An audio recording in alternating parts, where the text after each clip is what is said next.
केंद्रीय मंत्री और बीजेपी के फायर ब्रांड नेता गिरिराज सिंह का जो चुनाव है बेगूसराय में वो समाप्त हो चुका है और एक बार फिर गिरिराज सिंह पूरे तेवर में नज़र आ रहे हैं।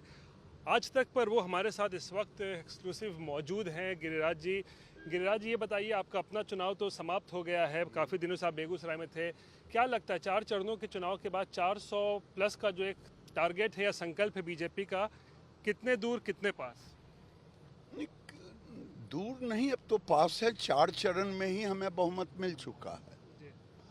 अब जो 3 चरण बचा है ये मुझे 400 के पार ले जाएगा और 400 के पार में कोई कठिनाई नहीं है, क्योंकि देश ने राहुल गांधी, लालू यादव, इंडी के जो भी और ममता बनर्जी जो भी हैं, उनके असली चेहरे देख चुके हैं कि ये देश को मुसलमानों के हाथ में गिरवी रख के भारत को भी पाकिस्तान बनाना चाहते हैं।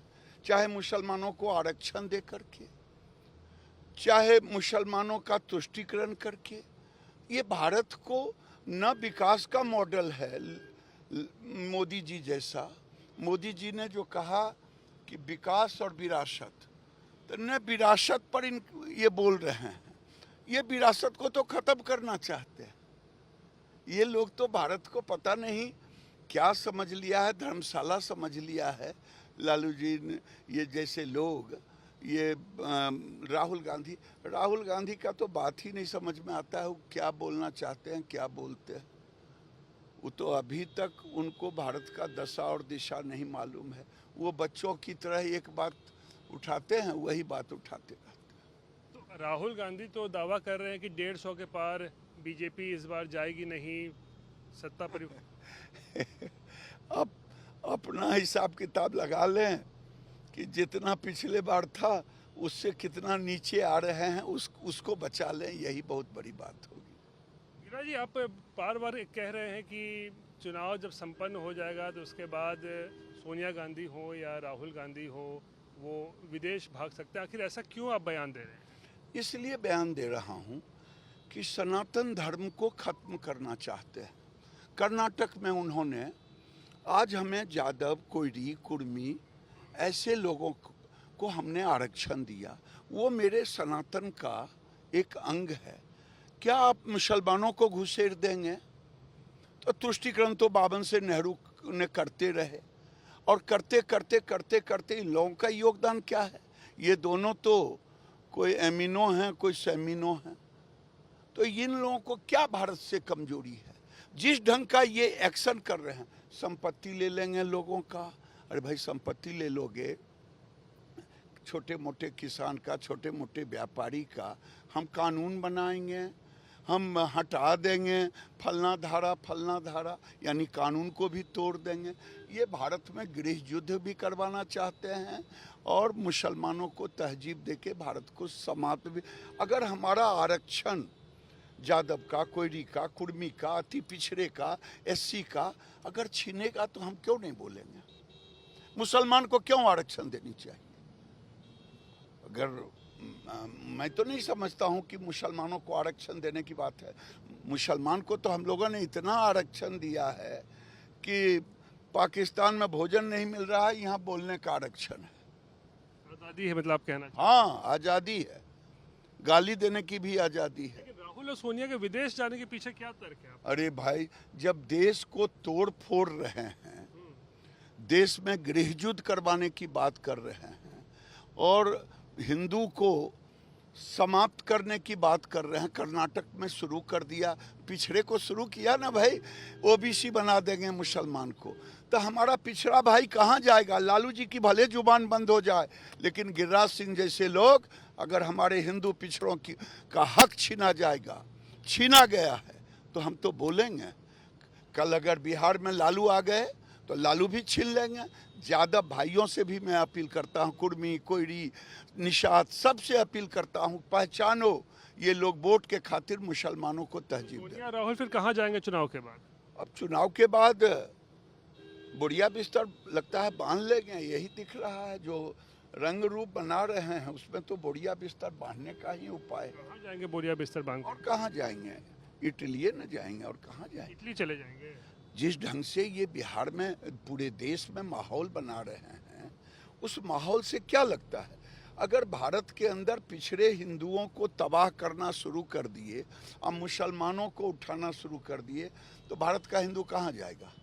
लालू प्रसाद भी पूरा आरक्षण की बात कर रहे हैं कि मुसलमानों को पूरा आरक्षण दिया जाना चाहिए। मैं यही तो कह रहा हूं पिछड़ों को, जादव भाई हम आपस में रहेंगे, अगरा पिछड़ा कर लेंगे, लेकिन हिंदू के जादवों का अगर हक छीना जाएगा तो उठो।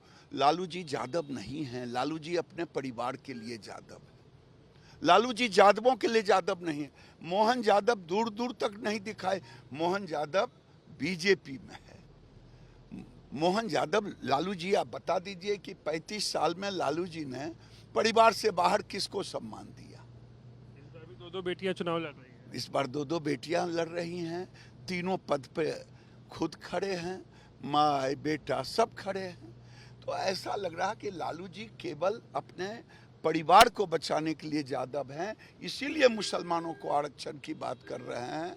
और मुसलमानों की आरक्षण देने का मतलब है हमारे हिंदू, सनातनी, जादव, कोयरी, कुर्मी, निषाद, अति पिछड़ा, एससी सबको समाप्त करना चाहते हैं। लालू जी ये भी बार बार कह रहे हैं कि संविधान आप लोग बदलना चाहते हैं, 400 सीटें आएंगी तो संविधान बदल देंगे, जो आरक्षण है जो दिया गया है पिछड़ों को वो समाप्त कर देगी बीजेपी।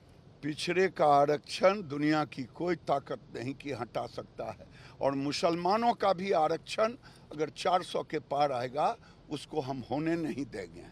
ये और 400 के पार आने के बाद भारत इतना मजबूत होगा, जो गलतियां नरसिम्हा राव ने की, जो गलतियां नेहरू ने की, उन गलतियों को सुधारेंगे और देश के अंदर जो भारत का विरासत है उस विरासत को फिर से मजबूत करेंगे, चाहे मथुरा हो या काशी हो।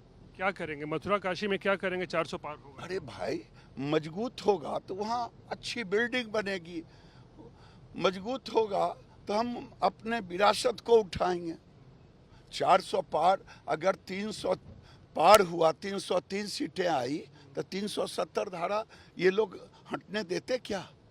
यही फारूक अब्दुल्ला कहते थे कि यही मुफ्ती कि कोई झंडा उठाने वाला नहीं मिलेगा। आज तो वोट देने के लिए परसेंटेज हाई हो रहा है। ये काम मैं करूँगा। यानी 400 पार आएगा तो क्या मथुरा में भी कुछ होने जा रहा है या ज्ञानवापी में क्या होगा? अरे भाई क्यों नहीं होगा, क्या होगा? ज्ञानवापी को रहना चाहिए क्या? ज्ञानवापी विश्वनाथ मंदिर में जो हमारे आक्रांताओं ने किया, चाहे औरंगजेब हो, बाबर हो, इन लोगों ने जो भारत के धार्मिक स्थलों के, हिंदुओं के धार्मिक स्थल को नेहरू ने तो नहीं दिया। 400 पार आएगा तो हम अपना लेंगे। क्या करेंगे फिर 400 पार आएगा तो? 400 जैसे अयोध्या में बना भव्य मंदिर, वैसे मथुरा और काशी में बनाएंगे। ज्ञानवापी में भी मतलब वहाँ मंदिर बना देंगे? अरे भाई मैंने अयोध्या में जैसे बनाया उसे काशी मथुरा बना देंगे। काशी मथुरा बना देंगे। तेजस्वी यादव नीतीश कुमार को लेकर एक उन्होंने बड़ा बयान दिया है, कह रहे हैं कि हाईजैक कर लिया है आप लोगों ने नीतीश कुमार को। रोड शो में, पटना की रोड शो में प्रधानमंत्री बड़े अच्छे से दिख रहे थे और नीतीश कुमार मतलब नीचे खड़े थे, बेबस लग रहे थे। वो अपना देखे न, खड़गे आए यहाँ प्रेस कॉन्फ्रेंस में और उन्होंने खड़गे को इतना बेइज्जत किया। खड़गे जी को, एक दलित थे, उनको इतना बेइज्जत किया कि भेज दिया मनोज झा को। न लालू गए न तेजस्वी गए उनके। तो ये भले बेइज्जत करते हैं हम लोग। तो नीतीश जी के कारण ही आज देखिए हमारे क्षेत्र में हमें कुशवाहा, कोयरी सब वोट दिया। ये नीतीश जी, मोदी जी, ये सब पिछड़ों के, गरीबों के मसीहा के रूप में मोदी जी आज स्थापित हैं। लालू जी की तरह नहीं कि परिवार को स्थापित करते हैं। तेजस्वी लेकिन दावा कर रहे कि नीतीश जी सिर्फ शरीर से एनडीए में है, मन से तो आज भी वो उन्हीं लोग के साथ है या इंडी गठबंधन के। क्योंकि जंगल राज को मन से उन्होंने हटाया था 2006 में। आज भी जंगल राज अब नहीं आने देंगे। नहीं आने देंगे। बिहार के लिए क्या आप आप लोग का एक अनुमान है, मतलब 39 सीटें तो जीती थी, 40 का वैसे आप लोग दावा कर रहे हैं, लेकिन अगर रियलिस्टिक फिगर बोले तो क्या आप लोग का यहाँ पे लग रहा है? देखिए, रियलिस्टिक फिगर मैं आज आपसे एक दूसरी बात कर रहा हूँ। 1995 में हम लोगों ने कहा लालू जी ने बक्सा बदल लिया, उन्होंने ठगा। आज मोदी जी का आशीर्वाद, गरीबों का आशीर्वाद ईवीएम से हो करके निकलेगा, और जिसका अंदाज साइलेंट वोटरों का नहीं है किसी को। मैं डंके की चोट पे कह रहा हूं कि मोदी जी के साथ महिलाओं का, गरीबों का एक साइलेंट वोट है। चाहे छपरा हो, चाहे बेगूसराय हो, चाहे पटना हो या पाटलिपुत्र हो। लालू की दोनों बेटियां जीतेंगी कि नहीं पाटलिपुत्र या सारण से? कभी नहीं जीतेगी, मैं आज कह रहा हूं, क्योंकि गरीबों का आशीर्वाद नरेंद्र मोदी के साथ है, साथ में नीतीश कुमार है। कहां से जीत पाएंगे? इनके साथ है कौन? और राहुल गांधी के बारे में क्या कहेंगे? वायनाड से चुनाव लड़ा और चुनाव संपन्न होने के बाद अब आ गए हैं रायबरेली। कहते हैं कि ये तो मेरी एकदम विरासत की ज़मीन है, यहाँ से तो मैं जीतूंगा ही, इस तरीके के दावे हैं। अमेठी में भी वही कहते थे, पिछली बार जनता ने नकार दी, और रायबरेली जा रहे हैं। रायबरेली में क्या विकास किया नेहरू खानदान ने? देख लीजिए बनारस, मोदी जी ने जो बनारस का विकास कर दिया। आज राहुल गांधी वायनाड में भी हारेंगे, हार चुके हैं, और वहीं इसीलिए भाग करके आए हैं रायबरेली। रायबरेली में भी हारना तय है।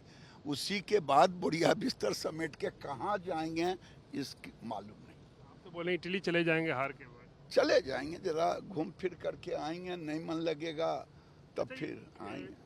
गिरिराज जी, अरविंद केजरीवाल इंटरिम बेल पर निकले हुए हैं, कांग्रेस के लिए प्रचार प्रसार भी कर रहे हैं, तो केजरीवाल के बाहर आने से क्या इंडिया गठबंधन जो है वो मजबूत हुआ है? देखिए, एक चीज रोहित जी आपसे कहूँगा, किसी राजनीतिक दल के पास वोट नहीं होता, वोट तो जनता के पास होती। क्या इस भ्रष्टाचारी को जो अन्ना हजारे का उंगली पकड़ करके भ्रष्टाचार के विरोध में आया था, भ्रष्टाचार में जेल में है, इनको कौन वोट देगा इनके कहने पर? जो दिल्ली सरकार का, भारत सरकार का पैसे को पानी की तरह लुटा दिया और शराब घोटाले में पैसा लूट लिया, इसको कौन वोट देगा? गलतफहमी में मत रहिए। वो अन्ना हजारे का उंगली पकड़ के आया। अन्ना हजारे भी कहते हैं कि ये विश्वास पात्र नहीं। उनको कुछ वोट मिलेगा इस बार के दिल्ली में या पंजाब में आम आदमी को? मुझे तो नहीं लग रहा है। दिल्ली में तो बिल्कुल नहीं, पंजाब का भी मुझे अभी ज्ञान नहीं है, लेकिन दिल्ली में तो 7 का 7 सीट, चाहे कन्हैया को उतार दे और चाहे केजरीवाल को उतार दे, बीजेपी 7 का 7 सीट लेगा। और बंगाल में क्या चल रहा है? ममता बनर्जी अकेले मतलब चुनाव लड़ रही हैं अपने दम पर।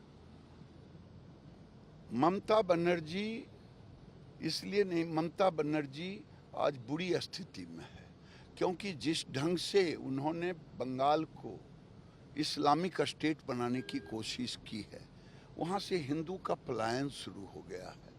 इस बार हिंदुओं ने, जिसे बिहारी भाषा में कहते हैं, सतुआ मुढ़ी बांध करके इनको विदा करेगा, और ये मुस्लिम हित की ही बात करती है। कभी कभी तो इन्हें दूसरी बात कही जाती है। ये ममता बनर्जी किम जोंग की भूमिका में है। किम जोंग की भूमिका में ये है कि विरोधियों को तबाह करना, बर्बाद करना, काट देना, मार देना, गाछ में टांग देना, ये सारे कर्म कर चुकी। अब वहाँ की जनता, इस बार हम जो कलकत्ता का सीट है, उस सीट में भी हम लेंगे, जीते। इस्लामिक स्टेट बनाना चाहती है ममता। और क्या, रेड कारपेट बिछा रखी है। आप कई आप ही के चैनल पर या किसी चैनल पर मैंने देखा था कि जो रोहिंग्या आते हैं उनको स्टे रूम बनाए हुए हैं। तो स्टे होम बनाने का क्या मतलब है? और कहती है वहाँ आने वाले दिन में हमारी सरकार आएगी, CAA भी लागू होगा, NRC भी होगा, UCC भी होगा। इस बार बंगाल में अच्छा प्रदर्शन करेंगे पिछले बार से? बिल्कुल। जनता ममता जी को नकार चुकी है। वो बंगाल को मुस्लिम स्टेट घोषित करना चाहती है। भारत इन लोगों से अब मुक्ति चाहता है। चलिए, आखिरी सवाल, तो 400 प्लस का जो आप लोग का टारगेट है उसमें आप कह रहे हैं कि बहुमत तक तो आप लोग पहुंच चुके हैं। हाँ, बहुमत तक तो कितना पहुंचेंगे आखिर, कितना तक? आखिर 400 पार जाएंगे 3 में, बिल्कुल जाएंगे। दुनिया की कोई ताकत नहीं, ये लोग खाली पुलाव खाते रहें, दुनिया की कोई ताकत नहीं कि रोक सके मोदी को। मोदी की लहर है, गरीबों का आशीर्वाद है। मोदी एक ऐसा व्यक्तित्व का नाम है, वो लगता है भगवान ने उन्हें बनाया है भारत को फिर से वैभव पर लाने के लिए, गरीबों के मसीहा के रूप में। आज तक राहुल गांधी कभी शौचालय दे पाए क्या? आज तक जो काम मोदी जी ने किया, 5 लाख का हेल्थ सिक्योरिटी, आज तक गरीबों को कोई दे पाया? इसलिए गरीब का मसीहा है। आप पूछ लीजिए गांव जाकर के।